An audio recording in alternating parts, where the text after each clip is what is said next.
যারা শহীদ হয়েছিলেন তারা কোনো রাজনীতির জন্য যাননি, তারা কোনো প্রাপ্তির জন্য যাননি, তারা এক ভয়হীন সমাজ এবং রাষ্ট্র দেখতে চেয়েছিলেন, যে পেছন থেকে কখন কালো পোশাকধারী এসে আমাকে নাই করে দেবে, কখন আমাকে ফেসবুকে একটা লেখার জন্য ধরে নিয়ে যাবে, কখন আমাকে গুলি করে মেরে ফেলবে। এই যে ভয়ের সমাজ কায়েম করেছিল তারা, সেই সমাজ থেকে মুক্তির জন্য তারা সেই লড়াইটা করেছিলেন। এই লড়াই নিছক কোনো নির্বাচনের জন্য ছিল না। ফলে জুলাইয়ের বিপ্লবের পরে যে সরকারটি গঠিত হলো, তাদের তিনটি প্রধান ম্যান্ডেট ছিল। একটা হচ্ছে জুলাইয়ের অভ্যুত্থান চলাকালে যে সংগঠিত গণহত্যা এবং মানবতা বিরোধী অপরাধ তার বিচার, এবং তার আগের 17 বছরের মানবতা বিরোধী অপরাধের বিচার।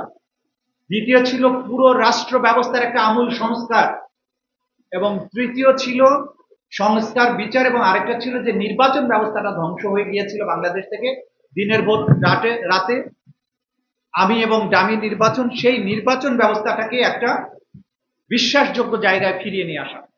এই স্বপ্ন নিয়ে যে বিপ্লবটা হলো, বিপ্লবের পরে এসে পার্লামেন্টে দাঁড়িয়ে যখন বিপ্লবের পরে নির্বাচনের মাধ্যমে যে সরকার আসলো জুলাইয়ের আকাঙ্ক্ষা নিয়ে, সেই জায়গায় দাঁড়িয়ে যখন একজন নেতা বললেন যে ইলেকশনটা যাতে না হয়, পিছিয়ে যাতে না যায়, সেই জন্য আমরা এই সমস্ত সংস্কার প্রস্তাব মেনে নিয়েছিলাম।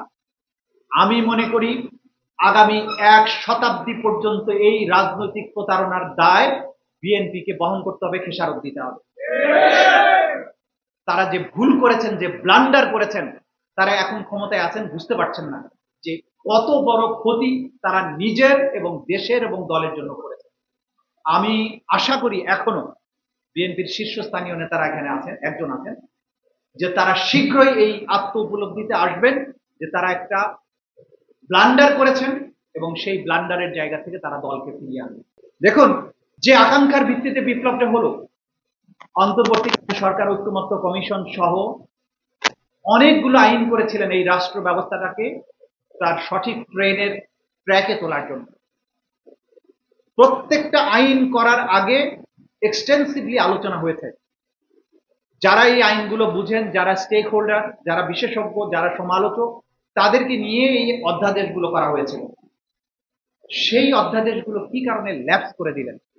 মানবাধিকার কমিশনের আইন কতবার যে মিটিং হয়েছে। বর্তমানে যিনি যারা আছেন পার্লামেন্টে, যারা আছেন, যারা আইন মন্ত্রণালয়ের দায়িত্বে আছেন, তারা এগুলো করেছিলেন সাথে থেকে। কোনো কারণ নেই, বললেন ভালো আইন করবো, কই আজ পর্যন্ত আইনের চেহারাও দেখলাম না। ড্রাফট যেটা হয়েছে সেটা অতি জঘন্য একটা আইন হয়েছে। তা আপনারা ভালো আইনটাকে কেন ল্যাপস করে দিলেন? মানবাধিকার কমিশনের আইনকে ল্যাপস করা হলো, গুম কমিশনের আইনকে ল্যাপস করে দেওয়া হলো, সুপ্রিম কোর্টের বিচারক নিয়োগের আইনকে ল্যাপস করে দেওয়া হলো।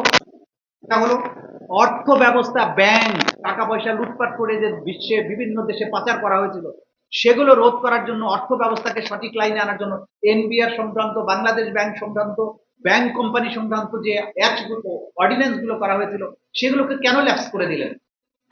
এর দুর্নীতি ধরবে যে দুর্নীতি দমন কমিশন, যার আগের কাজ ছিল সরকারের মন্ত্রী এমপিদেরকে একটা করে সার্টিফিকেট দেওয়া, যে ইনি দুর্নীতি মুক্ত। যত বেশি দুর্নীতি করবে, ফাইনালি দুদক থেকে একটা সার্টিফিকেট নিত সৈয়দ আবুল হোসেনের মতো। সেই দুদককে, এইটা তো জাতির সাথে প্রতারণা হচ্ছে। আমরা আপনাদেরকে কঠিন ভাষায় তো আক্রমণ করতে চাই না, কারণ আপনারা এই 17 বছরের নিপীড়ন নির্যাতনের অন্যতম শিকার। আপনাদের সাথে কাঁধে কাঁধ মিলিয়ে আমরা এবং এই জাতির সবাই যুক্ত হয়েছে। যখন নির্বাচনটা হলো তখন আপনারা এগুলো ভুলে গেলেন কেন? কেবল কয়েক মাস গিয়েছে, আমরা আশা করি আপনারা এই ভুলটা বুঝতে পারবেন এবং অবিলম্বে যে আইনগুলোকে ল্যাপস করা হয়েছে, প্রত্যেকটি আইন আবার যথাযথ জায়গায় ফিরিয়ে নিয়ে আসবেন। তা না হলে এই জাতি আবার বিভক্ত হয়ে যাবে, এটা নিয়েই জাতিতে আবার সংকট তৈরি হবে। আমরা সেই সংকটের দিন আর বাংলাদেশে দেখতে চাই না। আমরা চেয়েছিলাম যে বাংলাদেশে এমন একটা পরিবেশ আসুক যে আওয়ামী লীগের মতো ফ্যাসিস্ট শক্তি, মানবতা বিরোধী অপরাধী শক্তি সরকারি দলে তো নয়, বিরোধী দলেও যাতে না আসতে পারে, সেটা আমরা রাজনৈতিক সংগ্রাম করে পারি নাই।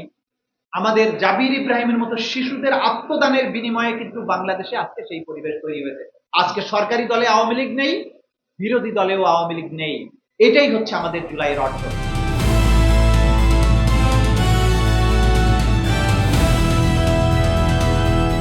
দিনাজপুর টিভি, মানুষের জীবনের কথা বলে।